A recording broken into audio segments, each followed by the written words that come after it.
Yo, this man did his research, bro. Like, Come on. From the start, the man said, yo, you like Avatar? I'm like, what? Come on. One thing I don't know is social insurance number. That's it. That you could keep. I keep that close to my heart. Everything else I know.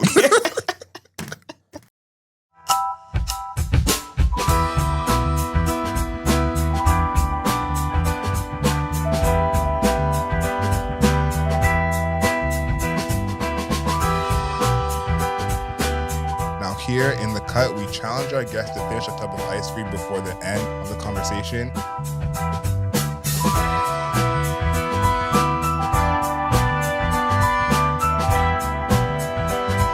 Good morning, good afternoon, good evening, and good night. My name is Adriel Smiley, a.k.a. AdrielSmiley.com, a.k.a. Adriel Smiley Official, a.k.a. The Godfather. Now, here in The Cut, we challenge our guests to finish a tub of ice cream before the end of the conversation.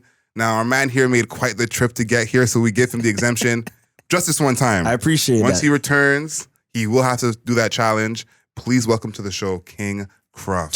Yo, big up. Respect for having me, Adriel. I appreciate it, man. Man, happy to have you here. We got a lot of stuff to get to. Absolutely. Now, you got this new single coming out. We're going to save that. Because I think once everyone hears that single, this is going to be a different time for King Cruff. I appreciate that. I'm going to be honest with you. But let's go back.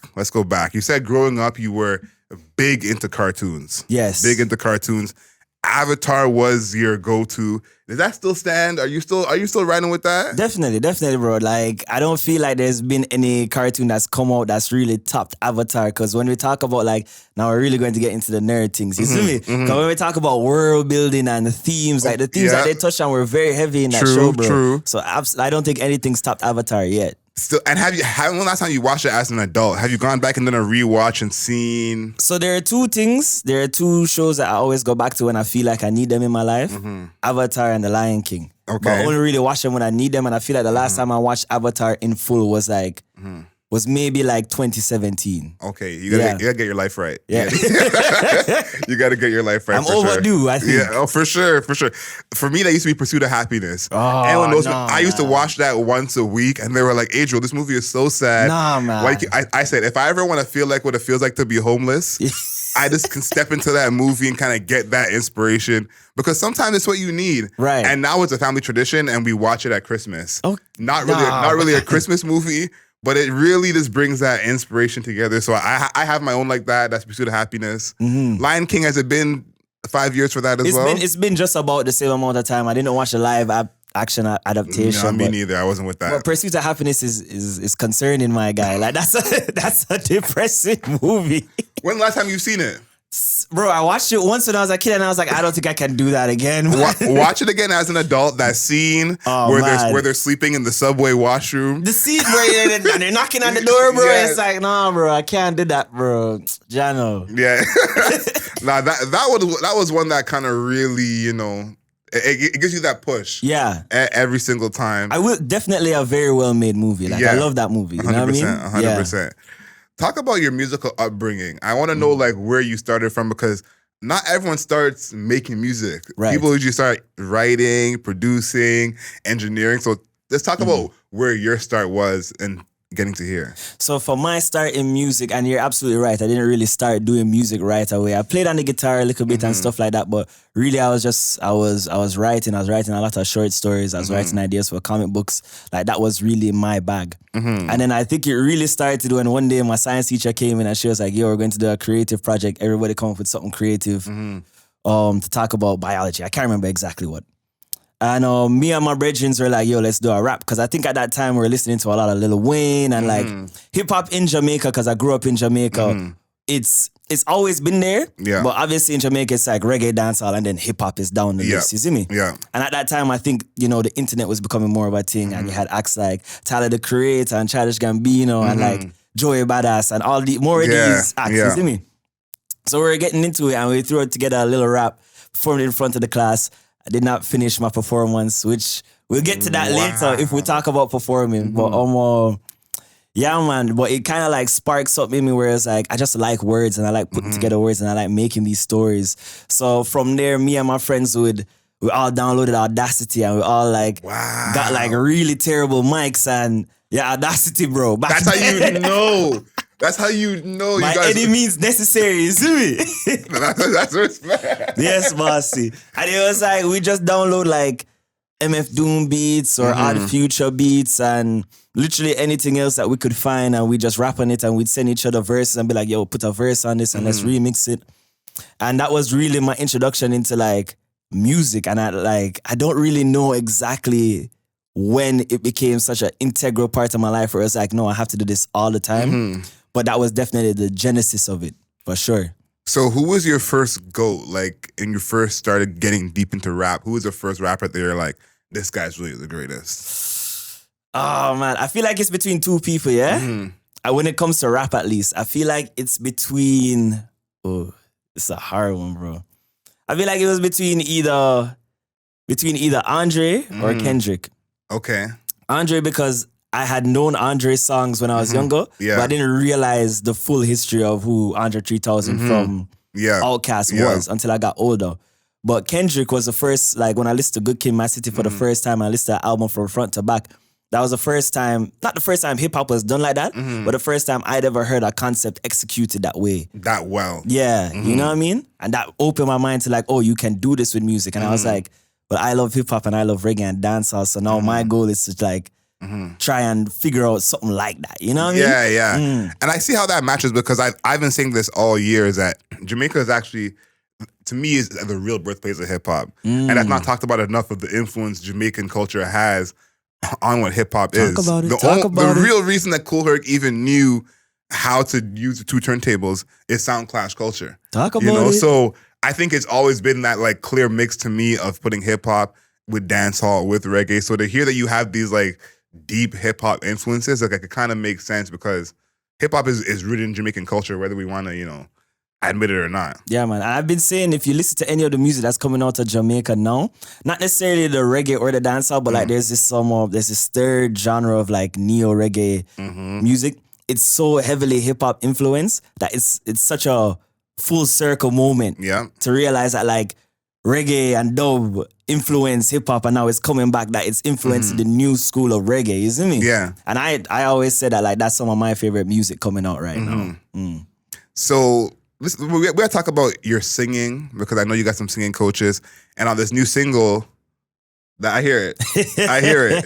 But talk about, I guess, getting started with that. Like, you first were rapping, you weren't singing then. Was there a moment where a song you made or something happened where you were like, okay, I really gotta step this up? Like, what was the impetus for you to really Bro, get those you know coaches? what? It was Souffle when I made Souffle, one of my favorite tracks. Probably my favorite track. And to be honest with you, like, that was probably my first time really experimenting with my vocals like that. That was my first time being more melodic. And I feel like that's kind of like why, even though it's such like a kind of like a house type of beat, like bouncy type of beat, it sounds so. The verse kind of sounds kind of dancehall because my accent comes out and it's just like, all right, I guess I'm making melodies now. What melodies do I know? And just subconsciously it came out. It has happened. Those type of melodies. But shout out my engineer, Steven Potasnik, Smooth, you know what I mean?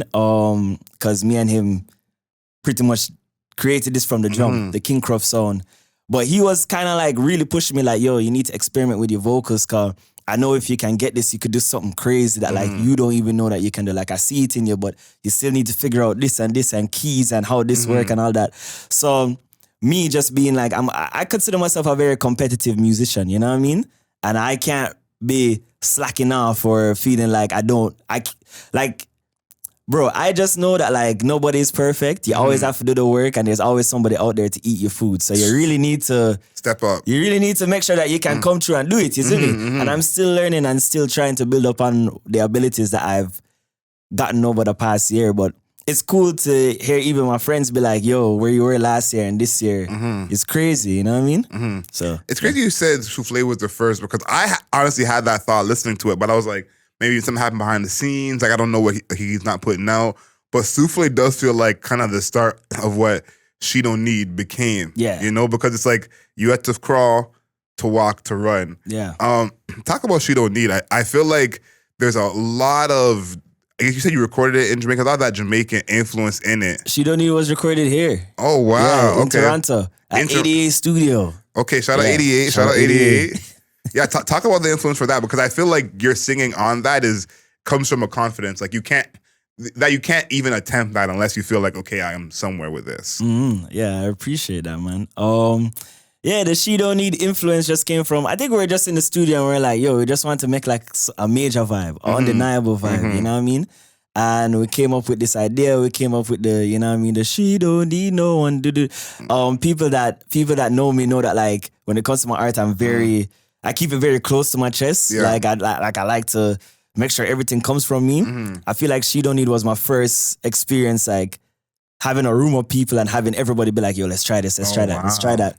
So there was a lot of different ideas going on to make these melodies work. And yeah, man, there's some notes in the hook that I didn't know I could hit until I tried it. And I was like, oh, damn, you see me? I guess I can sing now. So yeah, man, no, I love that song. And I love exactly what it represents too, because I feel like the independent ladies needed a banger for some time, and now they have one, you know? And I hope they accept it. No, I think they will. And it's a fun song as well. Tell me about the video. You said one of your favorite places in the world is Skyline Drive in Jamaica.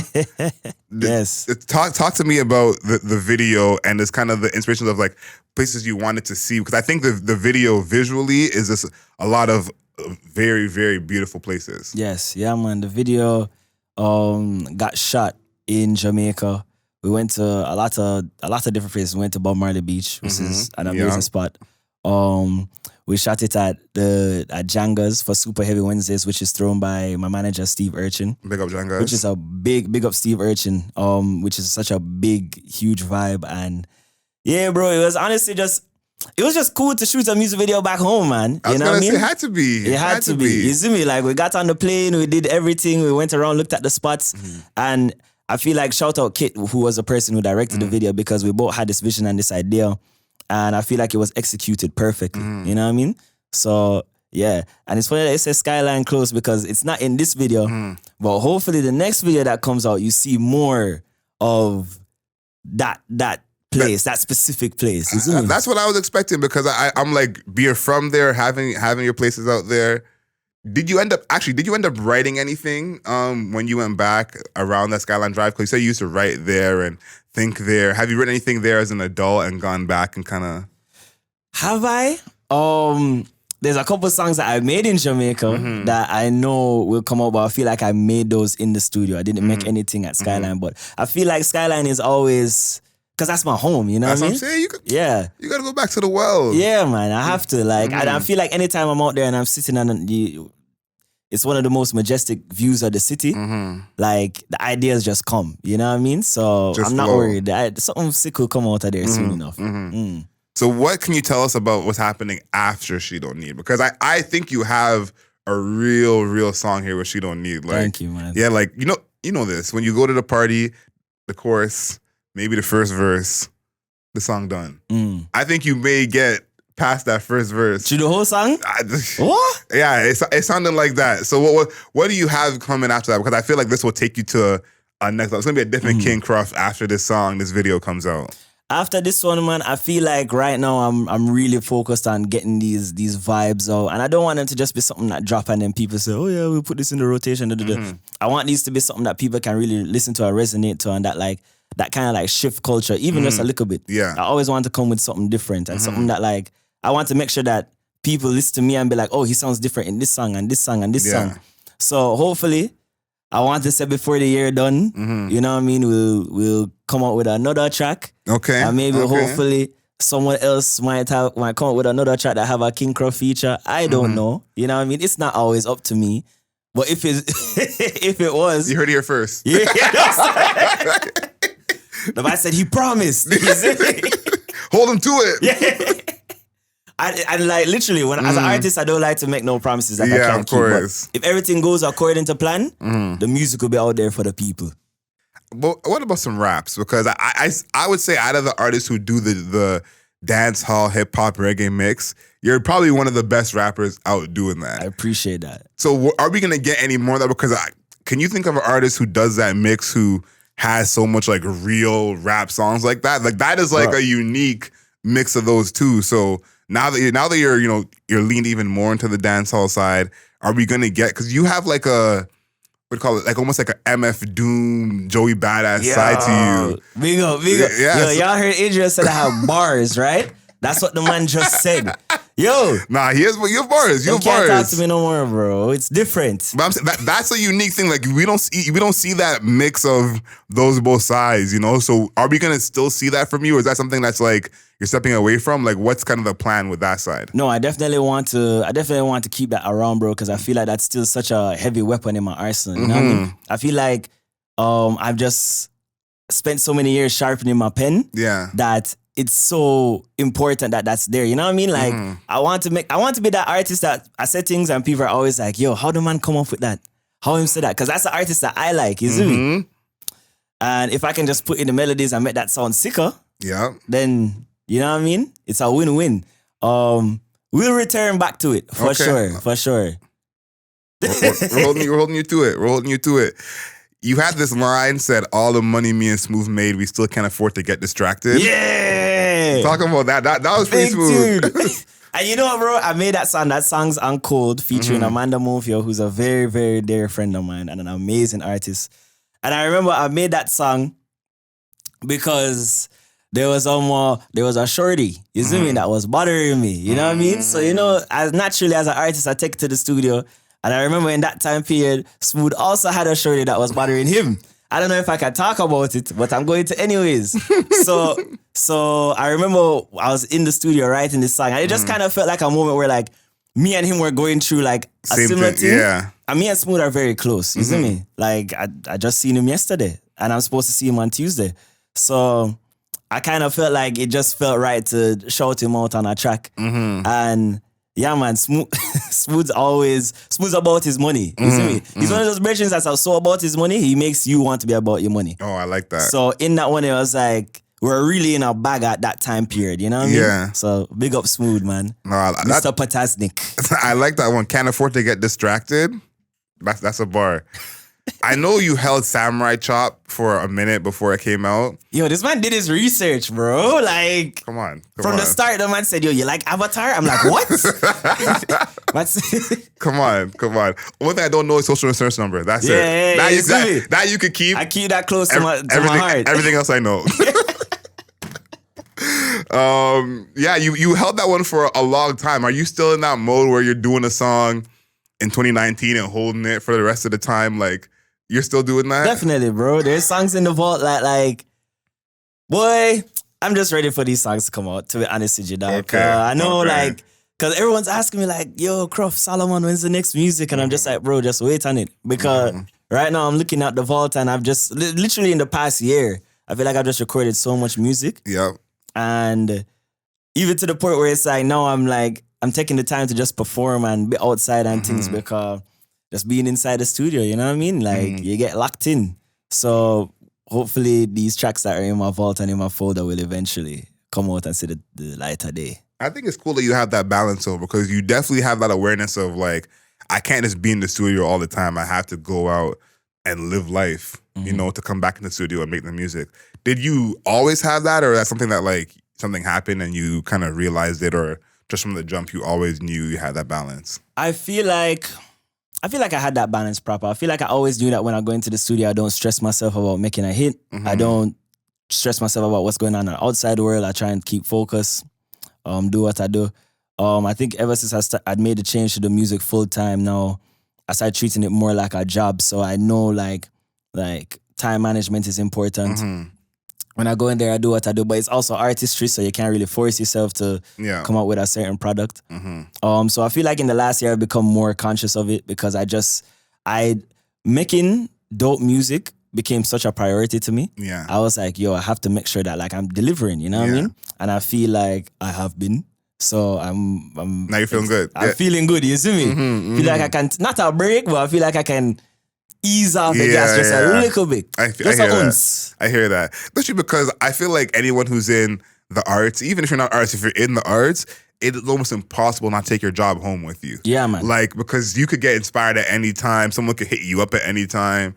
And so to be able to have that balance, it's always impressive to me. Adriel, I'm stressed. I'm stressed, bro. Anybody who thinks this music thing is fun, Different. Try it. Different. Try it. See how much fun you have. Listen, I applaud you guys, man. Like, I'm telling you, because the scrutiny you could get, the pressure, like...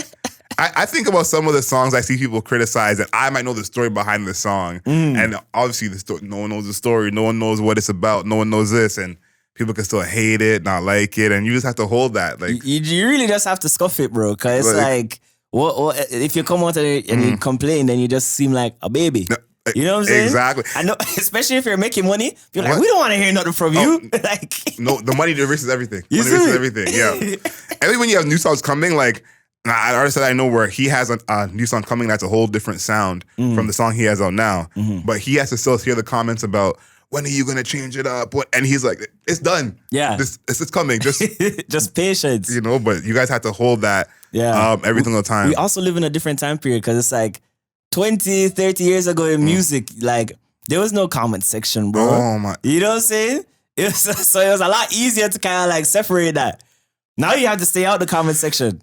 You be fighting for your life in there. I'm gonna give 2 minutes to the comment section. So I host another podcast where we review albums, and we did this whole thing about the top 50 of hip hop, 50th anniversary, and we're saying which new artists are in the top 50. We mentioned Tyler, we mentioned Kendrick. So who's in the top 50? In our comment section, thousands of comments. If you heard the names they put in the top 50, was there any name in there that surprised you? A lot of Denzel Curry. Okay, I feel that. No, I love Denzel Curry, but top 50 all time. You know what? I feel like Denzel's a very interesting case, bro, because people made the argument that if Denzel was like properly signed, then he would be considered top 5. And I listened to it and I'm like, I could see that. I think talent-wise, he's right there. Like, I don't see Kendrick Lamar as like miles more talented than Denzel Curry. I think Denzel Curry is talent-wise, like, he just makes a different type of art. Yeah. You know, a different type of music. But talent-wise, what he's able to do, he's right there. But some of the Playboy Cardi was getting a lot. People were saying Lil Uzi. People love Playboy Cardi, bro. Lil Uzi top 50 all time is a... But you know what? There has to be someone that represents that era of the music, I find. Because that era is an important era, I think. I think this is the old head coming out in me. You can't fight it. Here's how I put it. I said, how many of these people rank higher than Jadakiss? Okay. If you use Jadakiss as an example, he's not like a pop rapper. He's still kind of underground, but he definitely has hits. He definitely is very good at rapping. How many guys would put ahead of Jadakiss? Jadakiss is probably in the 40s in someone's top 50. I feel that, yeah. So if you can't put these guys ahead of Jadakiss, they're not there. You know? I feel like when we have those conversations about favorite rappers, there's like, if we're talking about like their ability to just rap, then the list completely changes. But if we're talking about the whole criteria, like rap ability, lyricism, impact, you know what I mean? Like influence, actual discography, like then the list changes there too. Yeah, for sure. Because I think too, we had this like recency bias. We talk about Future a lot.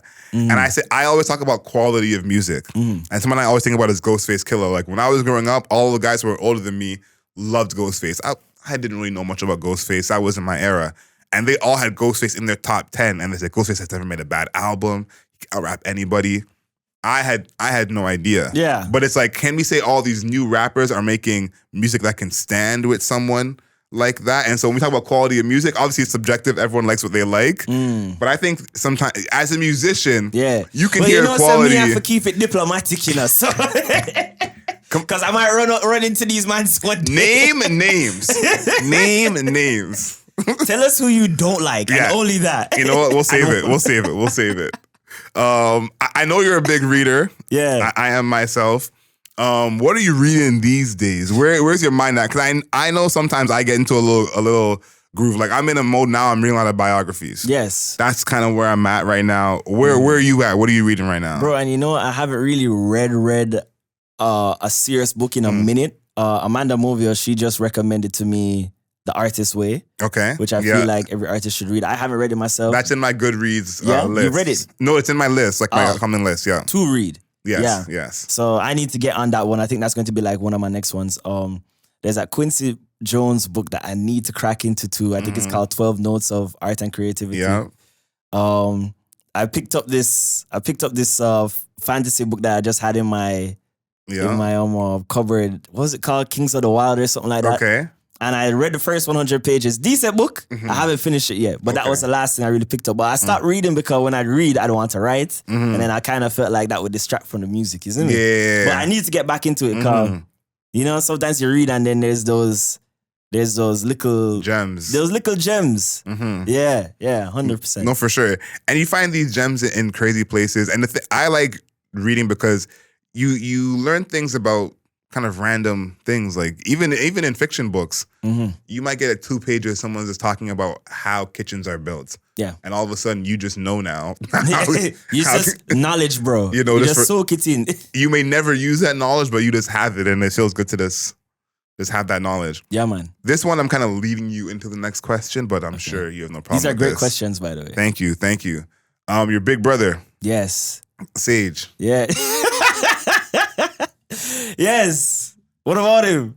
Talk about him. Talk about him. I know you got a lot of love for him. I do. I'm isoing you right now to show him some love. Oh, so let's talk about him. Oh man, big up Sage. Oh, me and Steph were just talking about this the other day. I know. I don't know. I know he's kind of people know he just had a baby. Oh, congrats! So I'm an uncle for the first time. Congrats to you too. Man. Yeah, man. So it's a blessing and an honor. And Sage, bro, honestly, growing up with someone like Sage is like it's a blessing, bro, because sometimes life is hard, especially like, you know, as growing up as a man and like not to get too deep into it, but like my real father wasn't always there. So Sage was like a very big male role model in my life. Like he was that guy that was always perfect. He was playing all the sports. You know what I mean? Like he was always someone that I looked at and I was like, this guy's just cool, isn't he?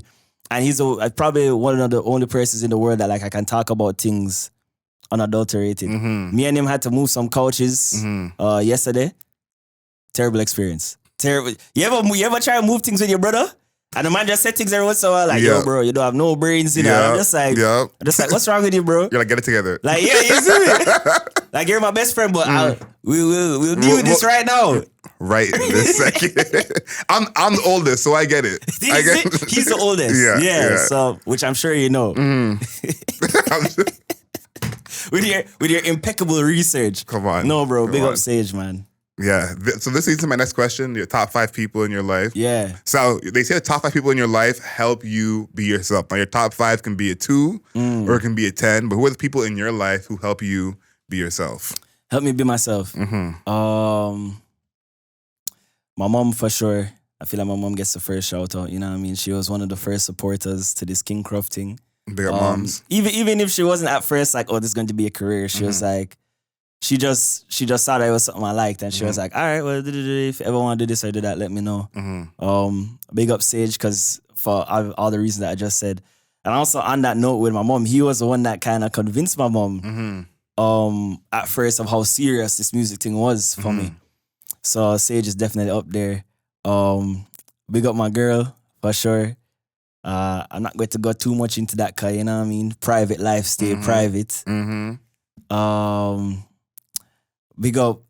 How many people do I have? Just 5? As much as you need, As much as I need? Yeah. All right, then I want to send a big shout out to Lexian Brown, a.k.a. Jag Hooligan, who is featured on SHEDOENEED. Yeah.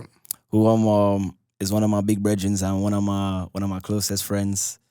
Solo YT, same thing.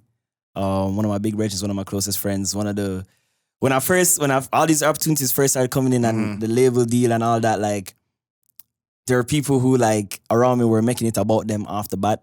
Wow. And I kind of feel like when I called Lex and Solo separately, they both said the same thing, which was, what do you need? Like, what do you need from us? Oh, that's love. You see me? That's love. And like I feel like from that moment, like we just, the 3 of us just grew as a family, you know what I mean? And big up the Coalition team in London, Ontario, because I grew with them as well. I feel like this list can go on and on. Go like, for it, man. Go for it. Who else? Yeah, man. Big up Stephanie Horak. Name drop. Who makes sure I'm coming up here, you know what I mean, and speaking oh so eloquently. And look at Bill. Big up Steph. And on the note of Steph, big up Ivan Evidente, man. My A&R, bro. Steve Urchin as well. Cedella Marley as well. The list goes on and on, bro. I really could sit here forever. Brent Jackson. There we go. There we go. Bare names. I like that. I like that. Listen, I love hearing all the shout outs because all these people are part of what makes you you. No one does any of this alone. That's just what I always say. Michael didn't play for the Michael Jordans. He played for the Bulls. Right. There was a whole team behind him. So we got to give that team, love every single time, gratitude every single time. This next question, I think just as Jamaican men, this is a difficult question for all of us. Yeah. But we're going to get to it anyways because it involves success. This could mean anything. That narrowed it down a little bit, but when you said that first, I started sweating. Oh, we'll talk about that after. All right. So when people get $100 million, they buy exotic animals. I don't make the rules. This just happens. Yeah. Justin Bieber with his monkey, Mike Tyson with his tiger, Michael Jackson with his monkey. So when you get to $100 million, what exotic animal are you going to get? I appreciate that you said when and not if. If I had when Yeah, there I we get go. 100 million, I'm buying a sloth immediately, if not before. Go on. I need to hear more No, about bro, this. sloths are just cool. Like, you just see them, they're chilling. They don't really vibe. I heard that they're potentially dangerous, but what animal is it, bro? Like, monkeys. True. Monkeys are very dangerous, And bro. strong. And strong. And they're a lot faster than a sloth. Yes. You see me? So I feel like with a sloth, I can at least see it coming. Are you going to have the sloth that is hanging off your shoulder? That kind of vibe? I'm like carrying it everywhere. sloth in the studio. Sloth in the studio, bro. It's one of those ones. You know what's funny? On the note of exotic animals, this morning when I was catching my ride to come down here to Toronto, I was standing on my driveway, bro, and I heard some rustling. And this is like at 5 a.m. So I'm just, and in Canada, sometimes you just feel safe. So I'm just there like, yeah, man, I'm good. We're good. Yo. and I just heard, shh, and I look, and I swear, bro, a skunk was running at me full speed with aggression. Like he wanted to, like he heard news and he wanted to tell me the news. Yeah. Bro, and it was like I haven't run that fast in a long time. But also, you didn't just hold it down. You must have No, bro. made moves. I flinched. Yeah. I panicked. I had to. What? No, I like how you started that saying, in Canada, sometimes you feel safe. Yeah. That's how you know you come up far in. Sometimes in Canada, you just feel safe. Yeah, you know what I mean? Like, it's no one's outside. You're good. Oh, my goodness. Okay, before we get out of here, what can you tell people about SHEDOENEED? Because I do think this will be your biggest song to date. I'm calling it now. Appreciate Everyone heard me. This will be your biggest song to date. You talked about this being a vibe. You want something fun. But you have, your brother on there and Stonebwoy on there. Shout out Stonebwoy. Boom! Yeah, talk about that because I feel like that's a big collab from the both of them. Bro, and you know what too? So, Lex was there from the beginning of the genesis of the song. Okay. And he's a very integral part of it. And man, like Lex has a talent that just, why am I calling him by his govy? Jag has a talent that I respect my brethren at his artistry. No. That's how you know it's love. That's how you know it's love. Yeah.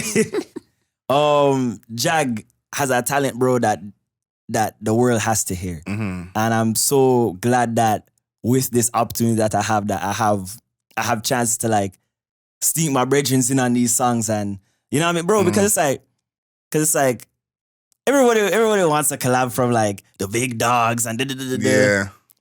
But bro, nothing feel better than putting out a vibe with your brethren, you know what I mean? Family. With family. And with Stonebwoy too. Big shout out to Stonebwoy, man, because I met him for the first time after he sent in his verse and we got everything done. And he wanted to be on the song. You see me? He heard it and he was like, yeah, man, get me on this. And bro, a lot of times when you meet celebrities and you meet your heroes, it can be disappointing. Bro, meeting the BIM God himself, bro, it's like, the man just came with such a humble energy. You know what I mean? A humble energy, like he's not one of the guys running it. Yeah, you know what I mean? yeah. Like he's just like another brethren, and he's That's clearly love. not. Yeah, that's love. man. Like honestly, one of the most genuine artists I've ever met just off the bat. You know what I mean? And we hung out in Toronto for a little bit, shot a little bit of vibes, talk a little bit about music. He has a great respect for reggae and dancehall, which made me respect him even more. And yeah, man, I love the way that he carries himself. So big up Bim God. Listen, this is about to be out of here. Yeah. This is about to be out of here. So I'm very, very excited for you, honestly. Respect, man. This last one, I gave you a little warning, so you saw this coming. Yeah. But we do a segment on the show called Wednesday Wisdom. Big shout out to Brandon and Tiana getting married. The creator of this segment. We asked for a motivational quote or saying that either you remind yourself of or the people around you. So for you, what's that quote or saying that you kind of just tell yourself when you're feeling down? I tell myself when I'm feeling down, man. There's that meme that have that brother lying down in bed and he's crying and the man's like, Jano, them wicked. And then the next slide, the man come out of bed and him just say, but me wickeder than them. And you know what, bro? Show's cancelled. Jano, them wicked, but me wickeder than them. Yo. And you know, bro, some mornings are really, that meme come back in my mind, bro. You see me? So it's not the most, it's not the most prolific advice, but it's effective. Nah, it's just, they say the devil is a liar. Like, it's one of those, like, when something's happening, you know when you're having a day where 8 things go wrong at once? Bro. You're late, then your food ends up on your clothes, then you get a text from someone you don't like, and it's just, the devil is a liar. I know exactly what you mean. This I said, things was looking too good. The other shoe had to drop. Come on. But you know what, Asia, wickeder than them. Wickeder than them. You see me? Oh, I like that. I like that. That's a great one. Yeah. That's a great one. For anyone who's made to the end of this podcast, you know what to do. Leave us a rating and a review, 5 stars, not a single star less. Follow us on the interwebs at The Cool Table Live, on YouTube at The Cool Table Live. And of course, all episodes can be found at adrielsmiley.com. Thank you for joining us. Thank you for having me. It's been an absolute pleasure. Next time, we'll get you actually eating that ice cream. I will. As long as it's not the first thing I eat in the morning. Of all the things we're holding you to, that's one of them. We're adding that to the list. Of course, please find him, King Cruff, on all your streaming platforms. Stream the living life out of that new single, SHEDOENEED. And of course, until next time, know yourself, know your worth.